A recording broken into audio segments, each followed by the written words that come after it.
ውድ የቻናላችን ቤተሰቦች እንደምን ከረማችሁ? በዛሬ ቪዲዮ ይዤላችሁ የመጣሁት ምንድነው ሞራል ኤንድ ሲቪክስ ኤዱኬሽን ፓርት 3 ነው ማለት ነው። ዛሬ በጣም ወሳኝ የሆነውን ርዕስ ነው ማለት ነው የምናየው። ባለፈው ክፍል እንግዲህ ስለ ሮል ኦፍ ስቴትስ በሰፊው አይተን ነበር ማለት ነው። ዛሬ ደግሞ የምናየው ምንድነው ማለት ነው ገቨርንመንት ወይም መንግስት የምንለው ነገር ምንድነው? ስለ ሲቲዝንሺፕ የምናይ ይሆናል ማለት ነው። ስለዚህ ዝግጁ ከሆናችሁ ትምህርቱን እንጀምራለን ማለት ነው። አንደርስታንዲንግ ገቨርንመንት እንግዲህ መንግስት ወይም ደግሞ ገቨርንመንት የምንለው ምንድነው ወደሚለው ቀጥታ What is government? In its broader sense, to govern means to rule or control others. እንግዲህ ማስተዳደር ማለት ሌሎችን መምራት ወይንም ደግሞ መቆጣጠር ማለት ነው። ሌሎችን ምን ማድረግ? መምራት ወይንም ደግሞ ኮንትሮል ማድረግ ነው ማለት ነው። It is a body or organ that administers affairs of the whole country. መንግስት የስቴቱ በጣም አስፈላጊ አካል እና ደግሞ የአስተዳደር ምንድነው ማለት ነው ዊንግ ነው ማለት ነው። It is an administrative wing of the states. An administrative wing of the states. In other words, government refers to a political organization that comprising individual and institution authorized to formulate policy and conduct affairs of state. መንግስት ማለት ፖሊሲዎችን ለመቅረጽና የመንግስት ስራዎችን ለመስራት ስልጣን የተሰጣቸው ግለሰቦች እና ደግሞ ተቋማቶችን ያካተተ ፖለቲካዊ የሆነ ድርጅት ነው የሚለን ማለት it formulate policy and conduct affairs of state ነው የሚለን ፖሊሲዎችን ምን ለማድረግ ለመቅረጽ እና ደግሞ የመንግስት ስራዎችን ለመስራት ስልጣን የተሰጣቸው ግለሰቦችና ምኖች ተቋማቶችን as individual and institution እነዚህን ምን ያደርጋል ማለት ነው ያካተተ ፖለቲካዊ ድርጅት ነው ማለት ነው መንግስት የምንለው። መንግስት ለምሳሌ አንድ ምሳሌ ኮንሰፕቱን እንድትረዱት እምነግራችሁ ይሆናል ማለት ነው። እንደ አንድ ትልቅ ትምህርት ቤት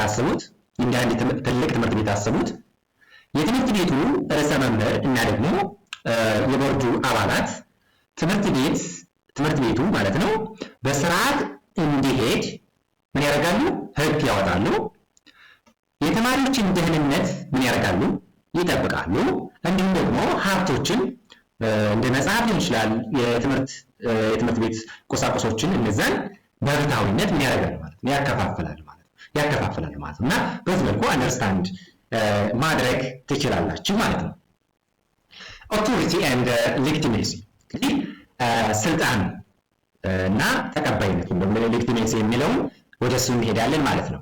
ኦቶሪቲ in politics the word authority implies the ability to compel obedience, the ability to compel እንግዲህ ስልጣን ማለት እንግዲህ በፖለቲካ ውስጥ ስልጣን ማለት መታዘዝን ምን ማድረግ የመጫን ችሎታ ነው ማለት ነው። ይህም ደግሞ ህጋዊ ስልጣን ተብሎ ሊገለጽ ይችላል ማለት ነው። it is a symbol that be defined as ምን ብሎ ሊገለጽ ይችላል ማለት ነው legitimate power ተብሎ ሊገለጽ ይችላል ማለት ነው። ስለዚህ ስልጣን ምንለው ምንድነው ማለት ነው ይህንን ኃይል ለመጠቀም የሚሰጥ ትክክለኛ የሆነ መብት ነው ማለት ነው። ሌላ እዚህ ጋር authority is the legitimacy justification and right to exercise power ማለት ነው። ምንድነው ማለት ነው ስልጣን ማለት ኃይልን ለመጠቀም የሚሰጥ ትክክለኛ የሆነ ምንድነው ማለት ነው right to exercise power ትክክለኛ የሆነ መብት ነው ማለት ነው። ሌጂቲሜሲ የምንለው ደግሞ ምንድነው? ሌጂቲሜሲ የምንለው እንግዲህ ሌጂቲሜሲ የምንለው ነገር የመጣው ሌጂቲሜር ከሚለው የላቲን ቃል ነው ማለት ነው። ትርጉሙ ምንድነው? ህጋዊ ነው ብሎ ምን ማድረግ ማወጅ ማለት ነው። እዚህ ጋር ሌጂቲሜሲ ከምን የላቲን ወርድ የመጣ ነው። ዘ ሌጂቲማ meaning ምን ማለት to declare law ምን ማለት ነው ህጋዊ ነው ብሎ ማወጅ ማለት ነው። ብሮድሊ means rightfulness. broadly means rightfulness. እንግዲህ በአጠቃላይ ጠቅለል ስናደርገው ትክክለኛነትን ያመለክታል ማለት ነው። it concerns about command authoritative or binding character, thus transforming power into authority. እንግዲህ ትዕዛዞችን ህጋዊ ወይም ደግሞ አስገዳጅ ባህሪ እንዲኖራቸው ያደርጋል ማለት ነው። ህጋዊ እንዲሆኑ ወይም ደግሞ አስገዳጅ ባህሪ እንዲኖራቸው ያደርጋል ማለት ነው። Legitimacy is the popular acceptance of governing regimes or law as an authority, right?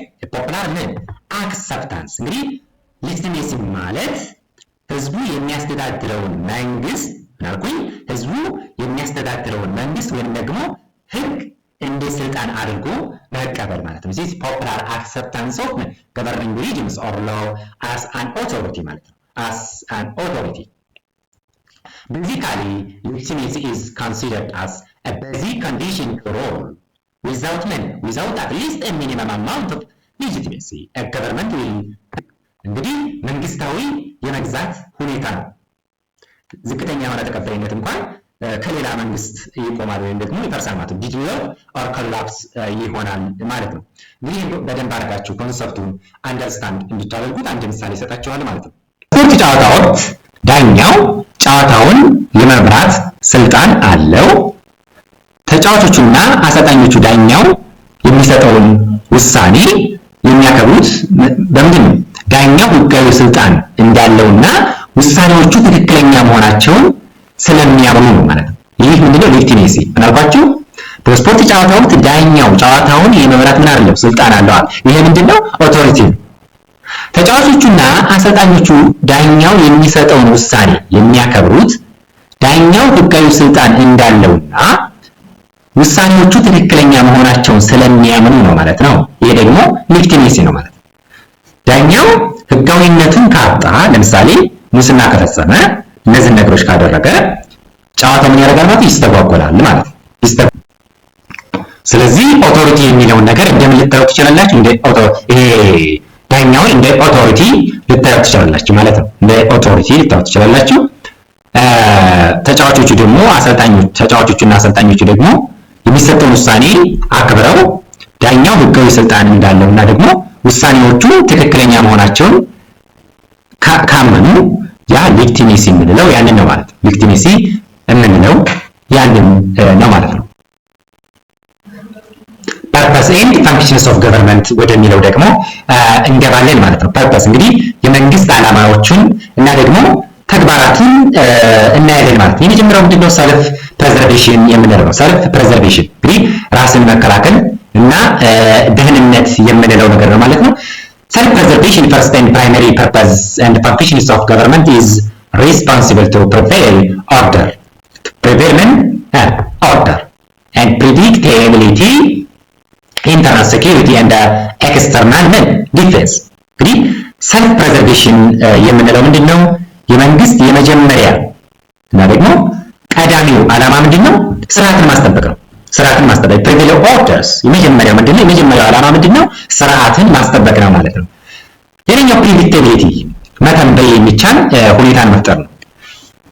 and the third internal security የውስጥ ሰላምንና የውጭ መከላከያን ማረጋገጥ ነው ማለት ነው። this is internal security and external defense።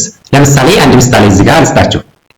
ለምሳሌ ፖሊስና መከላከያ ሰራዊት ማለት ነው ሀገርን ከውስጥና ከውጭ ስጋቶች ምን ያደርጋሉ? ይከላከላሉ። right? ከምን ይከላከላሉ? ከውስጥ the internal security and external defenses. And the second distribution and regulation of resource. ሁለተኛው purpose and function of government ምንድነው ማለት ነው? የሀብት ክትትልና ቁጥጥር የምንለው ነው ማለት ነው። ይህ ምንድነው? መንግስታት በህብረተሰባቸው ውስጥ ያሉ ሀብቶችን የማከፋፈል ሚና አላቸው ማለት ነው። ምን የማድረግ? በህብረተሰባቸው ውስጥ ያሉ ሀብቶችን የማከፋፈል ሚና አላቸው ማለት ነው መንግስት። all government invariably play the role of distributing resource in their society, right? እነዚህን የማከፋፈል ምን አላቸው ማለት ነው? ሚና አላቸው ማለት ኤግዛምፕል ኮንትሮል ዘ ፐብሊክ ኦር ፕራይቬት ሴክተር። ለምሳሌ መንግስት ለህዝብ የሚጠቅሙ እንደ መንገድ ሊሆን ይችላሉ፣ ሆስፒታል ሊሆን ይችላል፣ ትምህርት ቤት ግንባታ የመሳሰሉ እነዚህ አገልግሎቶችን እነዚህን ለመስጠት ምን ያደርጋል? ከግብር የሚሰበሰበውን ገንዘብ ምን ያደርጋል ማለት ይቆጣጠራል። ራይት? ምሳሌ ትምህርት ቤቶች ሲሰሩ፣ የተለያዩ ጤና ጣቢያዎች፣ ሆስፒታሎች ግንባታ እንደነዚህ አይነት ግንባታዎች እነዚህ የመሳሰሉት አገልግሎቶች ለመስጠት ከግብር የሚሰበሰበውን ገንዘብ ምን ያደርጋል ማለት ነው? ይቆጣጠራል ማለት ነው። በዚህ መልኩ ዲስትሪቢዩሽን ሪቨሌሽን ኦፍ ሪሶርስ የሚለውን አንደርስታንድ ማድረግ ትችላላችሁ። ሌላኛው ደግሞ ምንድነው? ማኔጅመንት ኦፍ ኮንፍሊክት። ማኔጅመንት ኦፍ ኮንፍሊክት እንግዲህ የግጭት አፈታት አፈታቶችን እናያለን። እንግዲህ መንግስታት ግጭቶችን ለመፍታት የሚያስችሉ ተቋማትን እና ሂደቶችን ምን ያደርጋል ማለት ነው? ያደራጃል ማለት ነው። ገቨርንመንት ዩዥዋሊ consolidates institutions and procedures for the management of conflict። እንግዲህ መንግስት ምን ያደርጋል ማለት ነው? ግጭቶችን ለመፍታት የሚያስችሉ ተቋማትን እና ደግሞ ሂደቶችን ፕሮሲጀሮችን ምን ያደርጋል? ያደራጃል። ለምሳሌ በፍርድ ቤቶች አማካኝነት ሰዎች አለመግባባትን በህግ መንገድ እንዲፈቱ ያደርጋል ማለት ነው። በፍርድ ቤቶች አማካኝነት ሰዎች አለመግባባትን ምን እንዲያደርጉ ያደርጋል ማለት ነው? በህግ መንገድ እንዲፈቱ ያደርጋል ማለት ነው። እንዲፈቱ ያደርጋል። በዚህ መልኩ መለየት ትችላለህ። and fulfillment of social or group aspiration fulfillment of social and group aspiration እንግዲህ የማህበራዊ ፍላጎቶች መሟላት አንዱ ነው ማለት ነው። government is also still to fulfill the goal and interest of the society as a whole። እንግዲህ መንግስታት የህብረተሰቡን በአጠቃላይና በውስጡ ያሉ የተለያዩ ቡድኖችን ግቦችና ፍላጎታቸውን ምን ማድረግ ማለት ነው? ለማሟላት ምን ያደርጋል ማለት ነው? ይጥራል ማለት ነው። ለምሳሌ የመንግስት የልማት እቅዶች ለምሳሌ እንደ ስራ ዕድል ፈጠራ ወይንም ደግሞ ለአቅመ ደካሞች ድጋፍ መስጠት ሊሆን ይችላል። እነዚህን የመሳሰሉትን የህብረተሰቡን ፍላጎት ለማሟላት የሚደረጉ ጥረቶች ናቸው ማለት ነው። fulfillment of social or group aspiration የምንለው ማለት ነው። በዚህ መልኩ አንደርስታንድ ማድረግ ትችላላችሁ። protection of right of citizen የዜጎች መብት ጥበቃ። እንግዲህ የዜጎች መብት ጥበቃ ማለት ምን ማለት ነው? የዜጎች መብት ጥበቃ a government should be a protection of every citizen's human, democratic, political, social, and economic and cultural right። እንግዲህ የዜጎች መብት ጥበቃ ምንድነው? መንግስት የዜጎችን ሰብአዊ፣ ዴሞክራሲያዊ፣ ፖለቲካዊ እና ማህበራዊ፣ ኢኮኖሚያዊ እና ደግሞ ባህላዊ መብቶችን የመጠበቅ ምን አለበት ማለት ነው? ግዴታ አለበት ማለት ነው። government should be the protection of every citizen human, democratic, political, social and economical and cultural right። እነዚህን የመጠበቅ ምን አለበት? ግዴታ አለበት ማለት ነው። ለምሳሌ በአንድ ሀገር ውስጥ ሁሉም ሰው የመናገር ወይም ደግሞ የሃይማኖት ነፃነት እንዲኖረው ህግ ማውጣትና ማስከበር ራይት፣ ይህን ማድረግ ግዴታ አለበት ማለት ነው። and protection of property የንብረት ጥበቃ government should provide means such as policy and the court system that protect private and public property። ይህ መንግስት የግልና የመንግስት ንብረትን የሚጠብቅ የፖሊስና የፍርድ ቤት ሊኖረው ይገባል ማለት ነው። ስርዓት ሊኖረው ይገባል ማለት ነው። ምን ሊኖረው ይገባል አልኳቸው? የግልንና የመንግስትን ንብረት የሚጠብቅ የፖሊስና የፍርድ ቤት ስርዓት ሊኖረው ይገባል ማለት ነው። policy and the court system that protect private and public property and implementations of immoral condition። ሌላው ደግሞ ምንድነው? የሞራል ሁኔታዎችን ምን ማድረግ ማሻሻል። government should be attempted to improve the moral condition of their citizens። እንግዲህ መንግስት የዜጎቹን የሞራል ሁኔታ ለማሻሻል ጥረት ምን ማድረግ አለበት ማለት ነው። ጥረት ማድረግ አለበት። ምንድነው ጥረት የሚያደርገው መንግስቱ? የዜጎችን የሞራል ሁኔታ ምን ለማድረግ ኢምፕሩቭ ለማድረግ ወይም ለማሻሻል ማለት ነው። ለምሳሌ እንመልከት።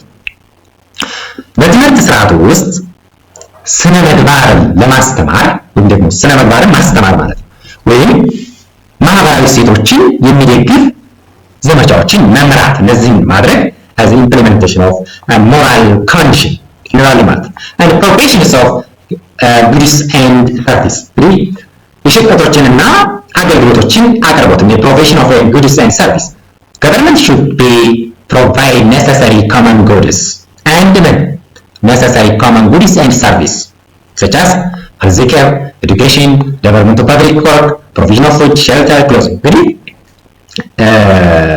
መንግስት አስፈላጊ የሆኑ የጋራ አገልግሎቶችን እንደ ጤና፣ ትምህርት ሊሆን ይችላል፣ ምግብ፣ መጠለያ፣ አልባሳት እነዚህን ምን ማድረግ አለበት ማለት ነው? መንግስቱ ማቅረብ አለበት ማለት ነው። ለምሳሌ ለዚህች አንድ ምሳሌ ስታችሁ ኮንሰፕቱን እንድትረዱት ማለት ነው።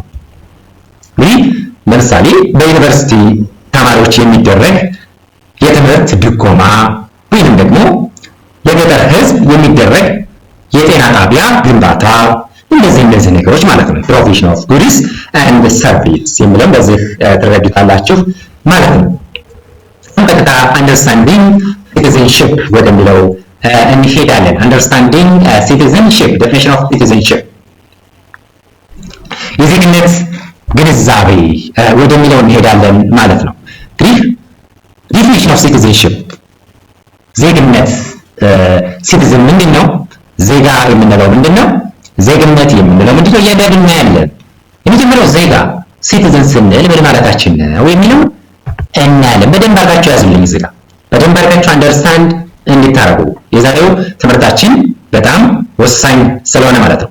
ሲቲዝን ሬፈረንስ ቱ the person who has a legal member of a particular state and one who owns allegiance to that state ዜጋ የምንለው ምንድነው? የአንድ ሀገር ህጋዊ አባል የሆነ እና ደግሞ ለዛች ሀገር ታማኝነት ያለው ሰው ማለት ነው። ታማኝነት ያለው ምን ይችላል? ፐርሰን ማለት ያዙልኝ። ዜጋ የምንለው የአንድ ሀገር ህጋዊ አባል የሆነ እና ደግሞ ለዛች ሀገር ታማኝነት ያለው ሰው ሲቲዝን የምንለው። citizenship refers to the rule regulating the legal or formal relation between the state and individual with respect to the action and laws of a given country nationally. citizenship የምንለው ደግሞ ዜግነት ስንል ደግሞ ምን ማለታችን ነው? በአንድ ግለሰብና በስቴት ወይም ሀገር በምንለው በሱ መካከል ስላለው ህጋዊ የሆነ ግንኙነት ማለትም ዜግነትን ማግኘትና ማጣትን የሚመለከቱ ህጎች ናቸው ማለት ነው። with respect to the action and laws of a given country national is a rule regulating the legal or formal relation between the state and the individual. Generally, the concept of citizenship varies from society to society, depending on the place, the historical moment, depending on the place, the historical movement, and political organization. የዜግነት ጽንሰ ሀሳብ እንደ ሀገር፣ እንደ ታሪካዊ ወቅት እና ደግሞ እንደ ፖለቲካዊ አደረጃጀት ይለያያል ማለት ነው። ይለያያል። አንድ ምሳሌ እዚህ ጋር እሰጣችኋለሁ ማለት ነው። አንድ ምሳሌ ኤግዛምፕል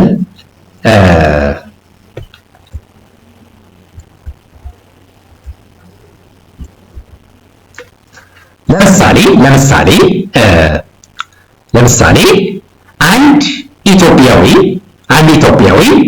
ለኢትዮጵያ ግብር የመክፈልና የመከላከያ ሰራዊት የመቀላቀል ግዴታ ሲኖርበት ምናልኩኝ አንድ ኢትዮጵያዊ ለኢትዮጵያ ግብር የመክፈልና የመከላከያ ሰራዊት የመቀላቀል ማለት ነው ግዴታ ሲኖርበት ሀገሪቱን በምትኩ የዜጋውን ደህንነትን የመጠበቅ እና ደግሞ አገልግሎት የመስጠት ግዴታ አለባት ማለት ነው።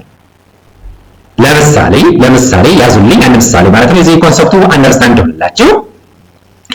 አንድ ኢትዮጵያዊ ለኢትዮጵያ ግብር የመክፈል እና ደግሞ የመከላከያ ሰራዊት የመቀላቀል ግዴታ ሲኖርበት ሀገሪቱን በምትኩ ደግሞ ሀገሪቱ ማለት ነው የዜጋውን ደህንነት የመጠበቅና አገልግሎት የመስጠት ምን አለባት ማለት ነው ግዴታ አለባት ማለት ነው።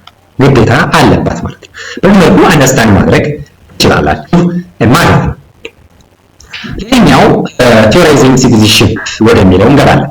ቲዮራይዚንግ ሲቲዝንሺፕ የዜግነት ንድፈ ሀሳቦችን እናያለን። ንድፈ ሀሳቦችን ይህ በዘመናችን አራት ዋና የሆኑ የዜግነት አቀራረቦች አሉ ማለት ነው። የመጀመሪያው ሊበራል፣ ኮሚኒቴሪያን፣ ሪፐብሊካን እና መልቲካልቸራል እነዚህ አሉ ማለት ነው። መልቲካልቸራል ባልን ዘርፍ ብዙ ናቸው እንግዲህ እናያቸዋለን።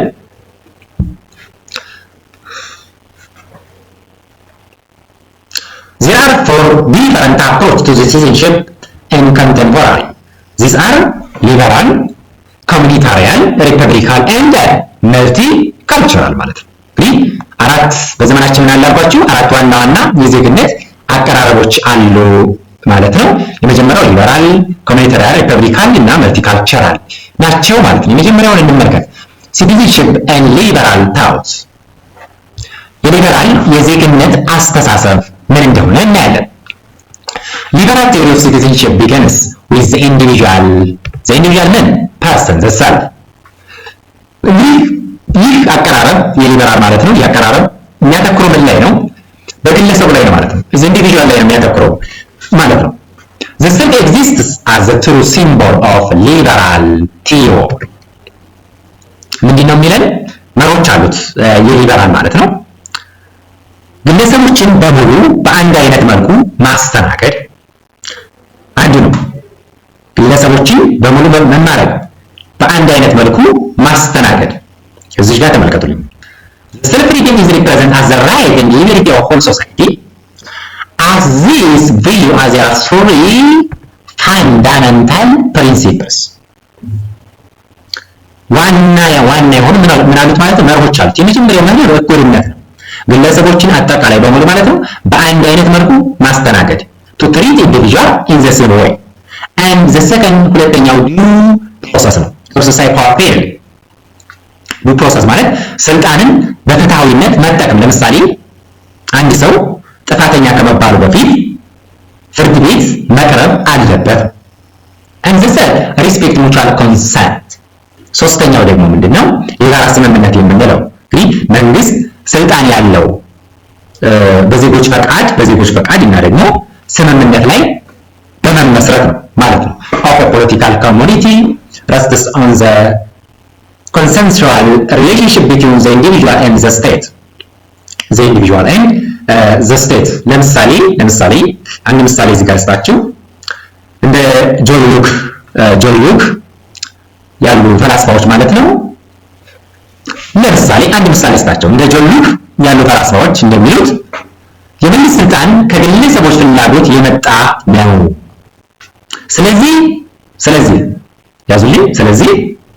በዩኒቨርሲቲ ውስጥ የተማሪዎች ህብረት በምርጫ ሲቋቋም የሊበራል አስተሳሰብ ግለሰብ ተማሪው የመምረጥ እና የመመረጡ መብቱ መከበሩን ያረጋግጣል ማለት ነው።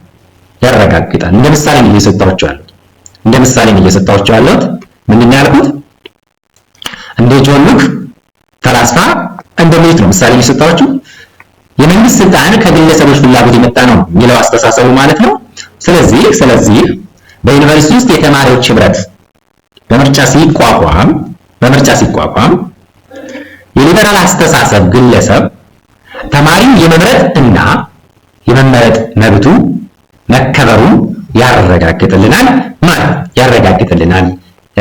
ማለት ነው።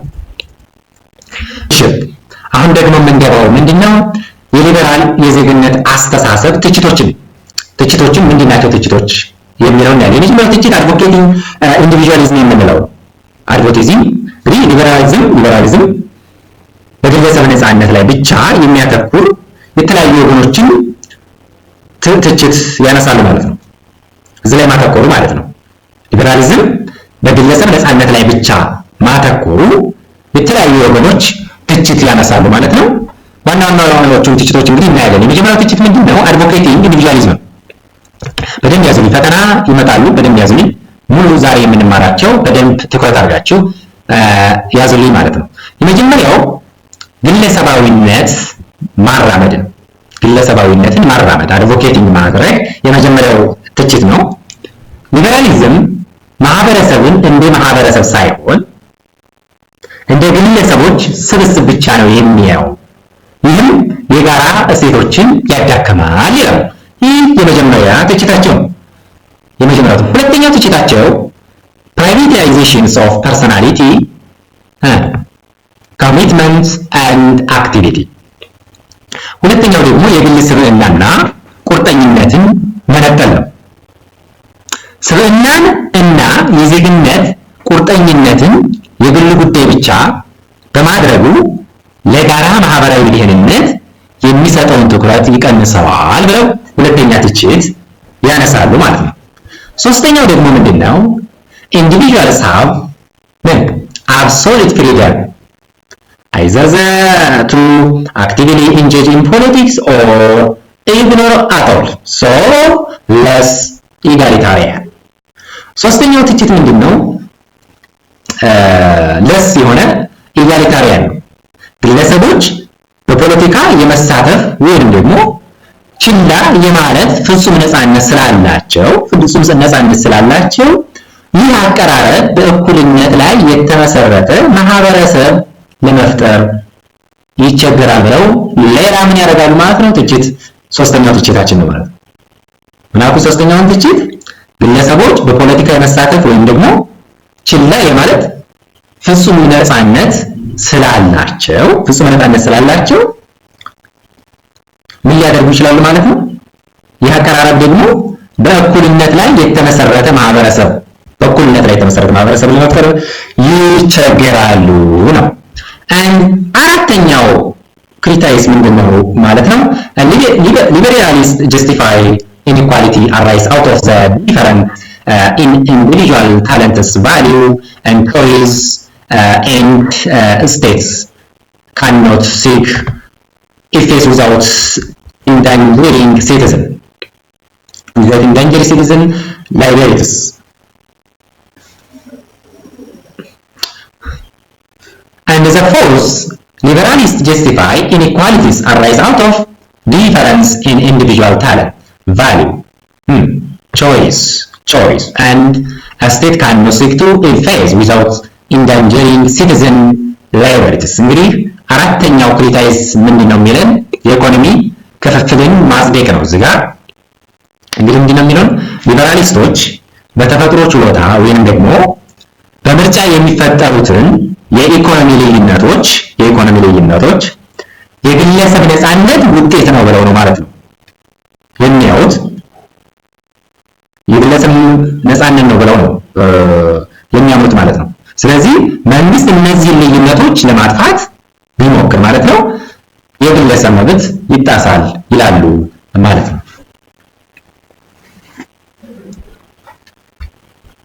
ሊበራሊስቶች በተፈጥሮ ችሎታ ወይንም ደግሞ በምርጫ የሚፈጠሩትን የኢኮኖሚ ልዩነቶች የግለሰቡ ነፃነት ውጤት ነው ብለው ስለሚያምኑ መንግስት እነዚህን ልዩነቶች ለማጥፋት ቢሞክር ምን ያደርጋል ማለት ነው? የግለሰብ መብት ይጣሳል ይላሉ ማለት ነው። ስለዚህ ይህ አንደኛው ክሪቲሳይዝ የሚደረጉበት ነው ማለት ነው። ለምሳሌ አንድ ምሳሌ ልስጣችሁ። በአንድ ዩኒቨርሲቲ ውስጥ ሁሉም ተማሪዎች በዩኒቨርሲቲው ጉዳዮች ላይ በንቃት እንዲሳተፍ ከማበረታታት ይልቅ የግል ጊዜ ነው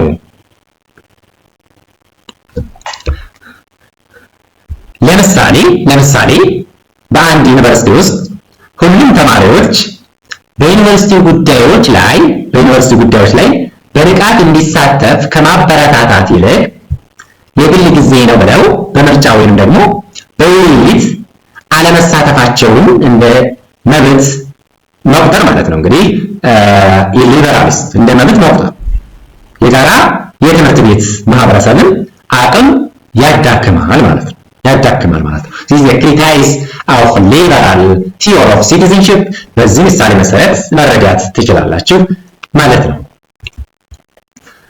Citizenship and communitarian thought እንግዲህ የኮሚኒታሪያን የዜግነት አስተሳሰብ ወደሱ እንሄዳለን፣ ወደ ሁለተኛው ማለት ነው። Communitarianism is as an approach emphasizes on the importance of society in articulating the good. ኮሚኒታሪያኒዝም የማህበረሰብ ተኮር አስተሳሰብ በግለሰብ ላይ ብቻ ከማተኮር ይልቅ የማህበረሰቡን ሚና እና ደግሞ የጋራ መልካምነትን ያስቀድማል ማለት ነው። Communitarianism is as an approach emphasizes on the importance of men, society articulating the good. ኮሚኒታሪያኒዝም ወይም ደግሞ የማህበረሰብ ተኮር አስተሳሰብ የምንለው በግለሰብ ላይ ብቻ ከማተኮር ይልቅ የማህበረሰቡን ሚና እና ደግሞ የጋራ መልካምነትን common good ያስቀድማል ማለት ነው። The communitarian also known as the nationalist models because it argues that the identical citizen cannot be understood outside of the territory which lives, their culture and traditions shared common goods. ዜጋ ማንነት ከሚኖርበት አካባቢ ወይም ደግሞ ባህል እና ደግሞ shared common goods ሊኖር አይችልም ማለት ነው። As this viewing good practice as a product of individual choice or individuals as a product of social practice ይላል ማለት ነው። ግን ልዩነቶቹን በደንብ አንደርስታንድ እያደረጋችሁ a product of individual choice or individuals as a product of social practice ምንድነው እያለኝ ያለው? ማህበረሰብ ማለት የግለሰቦች ድምር ብቻ አይደለም። የቡድን ልምምዶች የግለሰብ ማንነትን ይቀርጻል ነው ማለት ነው። ኮሚኒታሪያን የዜግነት አስተሳሰብ ምንድነው? የኮሚኒታሪያን የዜግነት አስተሳሰብ ማህበረሰብ ማለት ማህበረሰብ የምንለው ነገር ምንድነው? የግለሰቦች ድምር ብቻ አይደለም። የቡድን ልምምዶች የግለሰብ ማንነትን ያደርጋል ይቀርጻል ይላል ማለት ነው። መንግስት የጋራ ጥቅምን የሚያስከብር ፖሊሲ ሊኖረው ይገባል ነው የሚለው ማለት ነው። እንግዲህ መንግስት የጋራ ጥቅምን የሚያስከብር ምን ሊኖረው ይገባል? ፖሊሲ ሊኖረው ይገባል የሚል ነው ማለት ነው። እንግዲህ ዋና የሆኑትን ባህሪያቶችን እናያለን ማለት ነው። ዋና የሆኑትን ባህሪያቶችን የምናይ ይሆናል። All in all, communitarian perspectives are to defining futures. እንግዲህ ዋና ባህሪያቶችን የመጀመሪያው ምንድነው? የመጀመሪያው ግለሰብ በራሱ ብቻ አይፈጠርም። No individual is entirely self created. የመጀመሪያው ባህሪ ምንድነው? ግለሰብ በራሱ ብቻ አይፈጠርም። ማንኛውም ሰው ልጆች ሊሆን ይችላል ወይም ደግሞ ስደተኞች በማህበረሰብ ውስጥ የሚያድግ ምንድነው? የሚያድግና የሚቀረጽ ነው። ስለዚህ ምን ይሁን? አዲስ አባላት ከማህበረሰቡ እሴቶች ጋር መዋሃድ አለባቸው።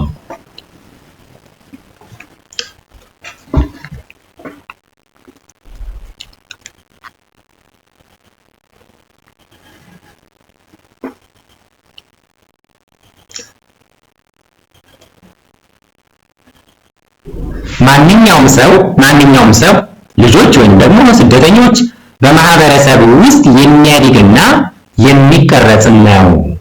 ስለዚህ ምን ይሁን?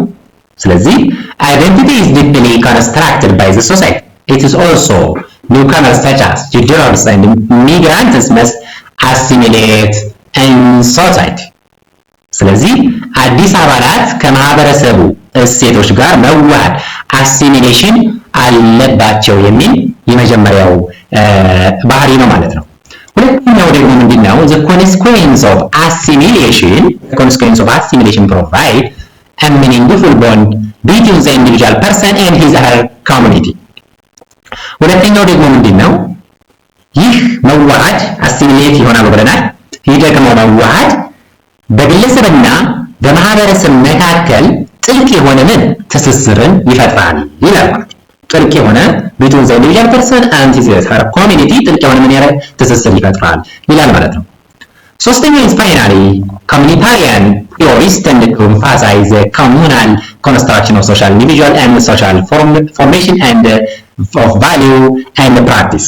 ሌሎች የሚያተኩሩት ማህበራዊ ማንነት እንዴት በጋራ እሴቶችና ተግባራት እንደሚገነባ ነው ማለት ነው። communal constructions of social individuals and social formulations and of value and practice ማለት ነው። ለምሳሌ አንድ ምሳሌ ልስጣችሁ። አንድ አዲስ ወደ ሀገር ቤት የመጣ ተማሪ አዲስ የሆነ ወደ ሀገር የመጣ ተማሪ የዩኒቨርሲቲውን ወግ የጋራ ጨዋነትና ባህል ተቀብሎ አሲሚሌሽን ሲያደርግ የዛ የዩኒቨርሲቲ ማህበረሰብ አካል የመሆን ስሜት ይሰማዋል ማለት ነው። ይህ ስሜት ተማሪውን ከሌሎች ጋር የሚያስተሳስር ጠንካራ የሆነ ምንድነው ማለት ነው መነሻ ይሆናል ማለት ነው። በዚህ መልኩ እነዚህ ስቴፖች አንደርስታንድ ማድረግ ትችላላችሁ ማለት ነው። አሁን ደግሞ ሊደርሺፕ ኢን ሪፐብሊካን ቶት ወደሚለው እንሄዳለን። ሪፐብሊካን ቶት የሪፐብሊካን የዜግነት አስተሳሰብ ወደሚለው እንሄዳለን ማለት ነው። Republican citizenship theory put emphasis on both individual and group rights። ሪፐብሊካን አስተሳሰብ የግለሰብን መብትና የቡድን ተጠቃሚነትን ወይም ደግሞ ማህበራዊ ትስስርን ማለት ነው እነዚህ በማጣመር ሁለቱንም የሚያካትት አቀራረብ ነው ማለት ነው።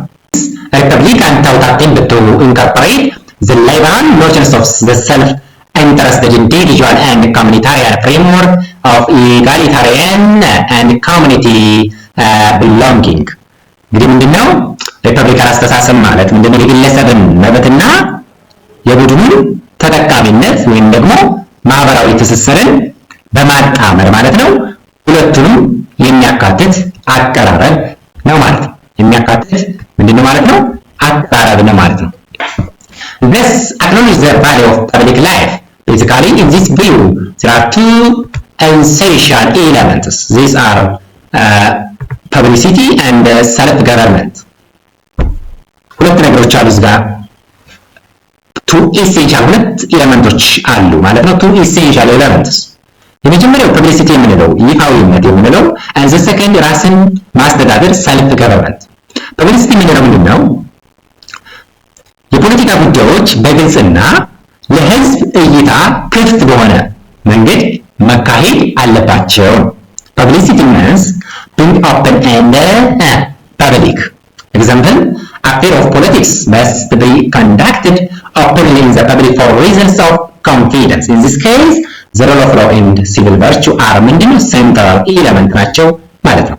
እንግዲህ ፐብሊሲቲ የምንለው የፖለቲካ ጉዳዮች በግልጽና ለህዝብ እይታ ክፍት በሆነ መንገድ መካሄድ አለባቸው። ሰልፍ ገቨርንመንት የምንለው ደግሞ ምንድነው? ዜጎች በጋራ ጉዳዮች ላይ በንቃት መሳተፍ አለባቸው የሚል ነው ማለት። The citizen and government in a republican state shall not act arbitrarily or responsibility but as a lawful status። ምንድነው የሚለን? በሪፐብሊካን ስርዓት ውስጥ መንግስትም ሆነ ዜጎች እንደፈለጉ በዘፈቀደ ማለት ነው መስራት አይችሉም።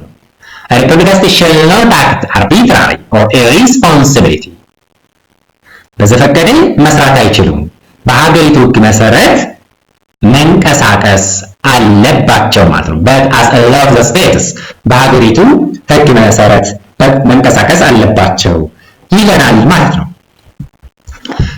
Citizenship require commitment to the common good and active participation in a republican affair, civic virtue።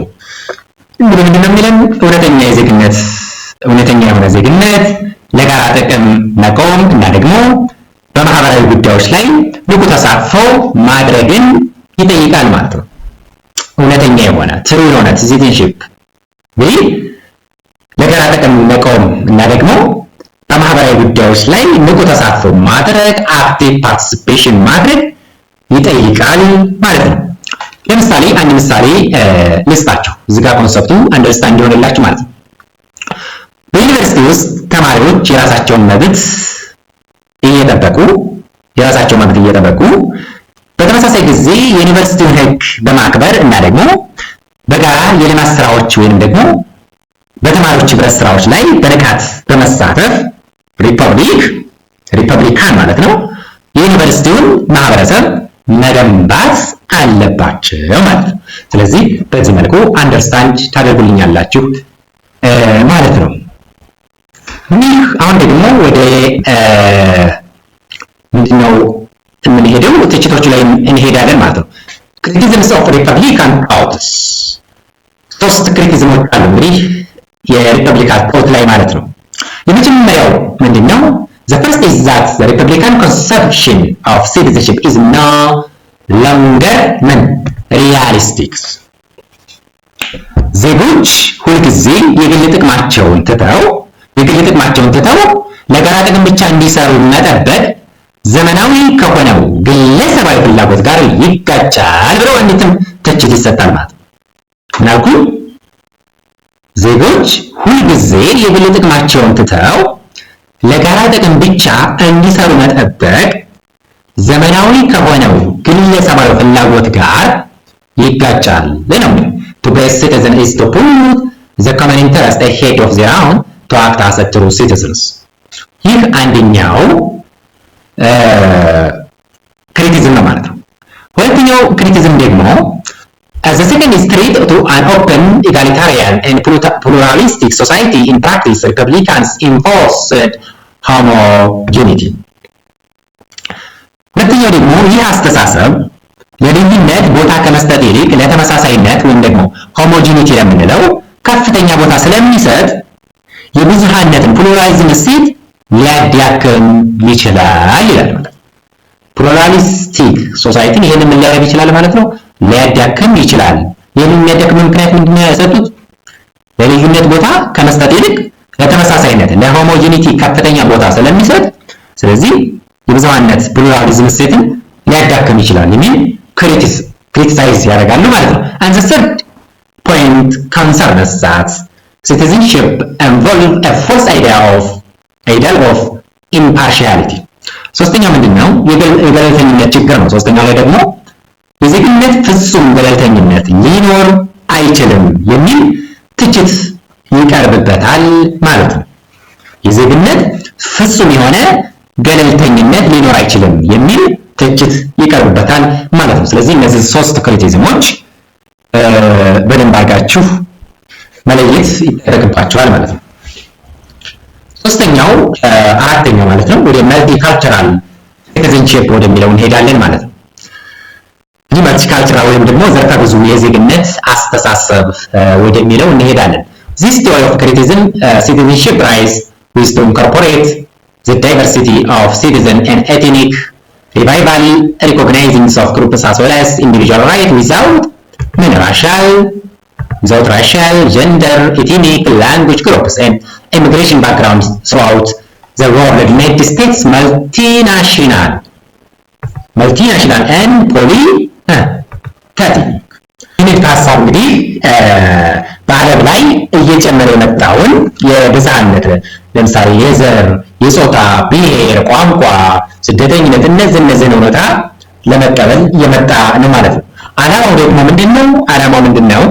የግለሰብ መብትን ብቻ ሳይሆን የተለያዩ ማህበረሰባዊ ቡድኖችን ኢትኒክ፣ ጀንደር፣ ላንጉጅ ግሩፖችን እነዚህ ያላቸውን ልዩ ማንነት እና መብት ማክበር ነው ማለት ነው። and also immigration background throughout the world made the state multinational and ምን ብለናል? polyethnic እንግዲህ አሁን ላይ ያሉትን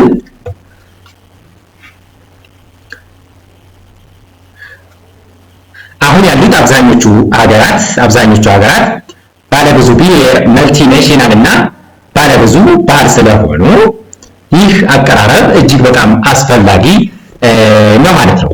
Multicultural citizens approaches appropriately to highly diverse society and contemporary economic trends. እንግዲህ በተለይም ደግሞ በዘመናዊ የኢኮኖሚ እንቅስቃሴዎች እና ደግሞ በዓለም አቀፋዊ የሆኑ የሰዎች መስተጋብር ውስጥ ማለት ነው በዚህ ውስጥ ለሚኖሩ ማህበረሰቦች ይህ አቀራረብ በጣም አስፈላጊ የሆነ በጣም ተስማሚ የሆነ ነው ማለት ነው። ለምሳሌ አንድ ምሳሌ ስጣችሁ። በኢትዮጵያ ውስጥ የተለያዩ ብሔር ብሔረሰቦችና ቋንቋዎች አሉ።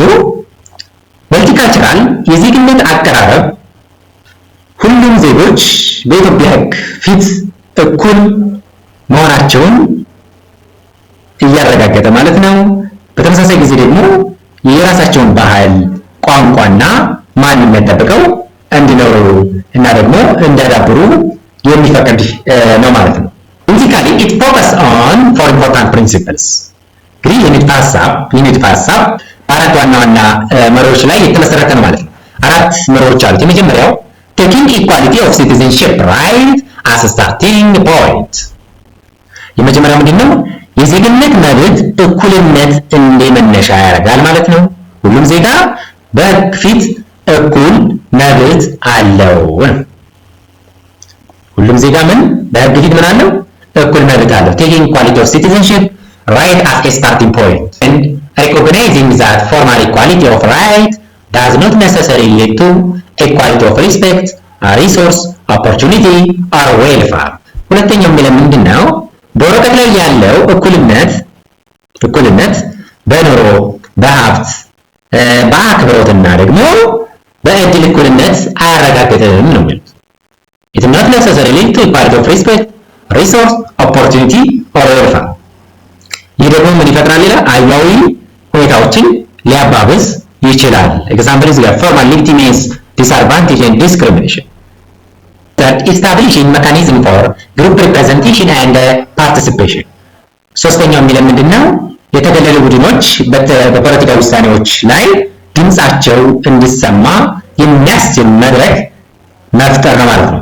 ሶስተኛው መርሃቸው and the fourth differential treatment for people with different characteristics, need and wants. ሶስተኛው ደግሞ እንደ ጾታ፣ እድሜ፣ አካል ጉዳተኝነት፣ ሃይማኖት ወይም ደግሞ ባህል መሰረት ልዩነቶችን በመለየት ማለት ነው ለተለየ ፍላጎታቸው ተገቢውን የሆነ ድጋፍ ማድረግ ነው ማለት ነው። ስለዚህ እነዚህ አራቱን መርሆች መለየት ወይም አንደርስታንድ ማድረግ ይኖርባቸዋል ማለት ነው።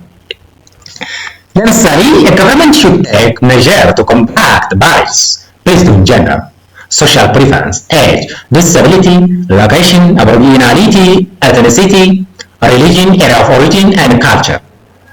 In this view, multicultural citizenship allows for marginalized voice to be heard. አንድ ምሳሌ ልስጣችሁ። አንድ ምሳሌ በአንድ ዩኒቨርሲቲ ውስጥ ሁሉም ተማሪዎች የመማር መብት አላቸው። ነገር ግን አካል ጉዳተኛ የሆነ ተማሪ በደረጃ መውጣት ካልቻለ መንግስት ወይም ደግሞ ዩኒቨርሲቲው ራምፕ ወይም ደግሞ ሊፍት በመስራት ፍትሃዊነትን ሊያረጋግጥ ይገባል። ይህ ደግሞ ልዩ የሆነ አያያዝ እንጂ አድሎ ወይም ደግሞ ድሮ አይደለም ነው። ስለዚህ እዚህ ጋር ደግሞ ክሪታ ይዛል። A critique of this thought is inward and focus on the difference with the racial, ethnic, religious, sexual, and so on. It is also that differentiated citizenship would create a policy of grievance. ምንድነው እዚህ ጋር ክሪቲክ እንግዲህ ትችቶች አሉ። እዚህ ጋር ትችቶች አሉ። ያስተሳሰብ በጣም በማንነት በልዩነት ላይ ስለሚያተኩር በማህበረሰቡ ውስጥ የቅሬታ ፖለቲካ ወይም ደግሞ ፖለቲካው ግሪቫንስ ወይም የማያቋርጥ የተቃውሞ ስሜት ሊፈጥር ይችላል የሚል ስጋት አለ ማለት ነው። ስጋት አለ። ምን አልኩኝ?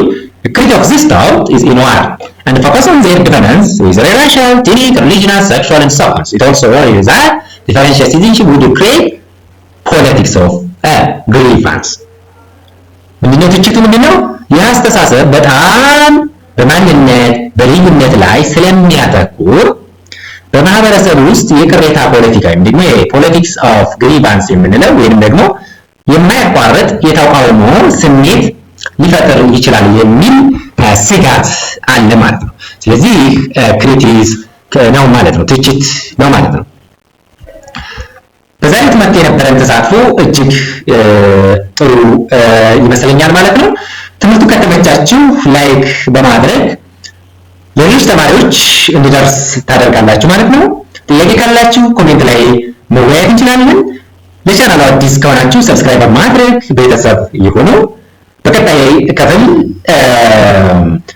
modes or ways of acquiring and losing citizenship ከሚለው ጀምረን ቻፕተር 4ን እናጠቃልላለን።